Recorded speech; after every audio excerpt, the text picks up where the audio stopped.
Hello and welcome to this session. Previously, we had seen how to install the Anaconda platform. Anaconda is a distribution of Python, which means that it does not just include Python, but it also includes a lot of libraries and tools. So in this session, we are going to see how we can use Jupyter, which is one of the development environment included by the Anaconda distribution. Jupyter is a very good environment where we can write our Python codes and at the same time create notes, display images, graphs, and visualization. Once you get familiar with it, you will be able to understand how powerful and convenient this tool is. You can manage your code, visualization, notes, etc. all in one screen. It's really good for learning as well as teaching. It also allows us to run our code section by section, or we can say block by block. Although Python is supported by various IDEs, but we will be using Jupyter in our session. You are free to explore other IDEs as per your convenience and can have your own setup.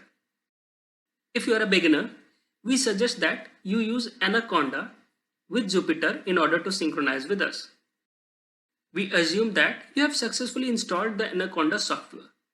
So let's get started with Anaconda and Jupyter. Let us go to our start menu and search for Anaconda. As you can see that multiple options are available. We are going to select Anaconda Navigator and launch it. Once the Anaconda Navigator has been successfully launched, you should see few applications which are pre-installed and are ready to launch. Among these applications, Jupyter Lab and Jupyter Notebook should be there. We will be using Jupyter Notebook for our session. So let's launch Jupyter Notebook. Following this, Jupyter Notebook should open in your browser.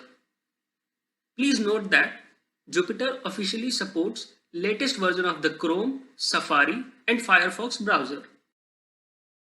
Although latest release for Opera and Edge may also work, but in case you face any issue with your browser, kindly switch your default browser to one of the supported ones. Don't use Internet Explorer as it did not work for us. As Jupyter runs on a web browser, you may think that it needs an internet connection. But I will clarify it for you. Jupyter does not need an internet connection. It uses your web browser just for the graphical interface purpose. So let's move ahead. When we open Jupyter Notebook, we will be able to see the folders and files which are located on our system, such as our downloads, documents, etc.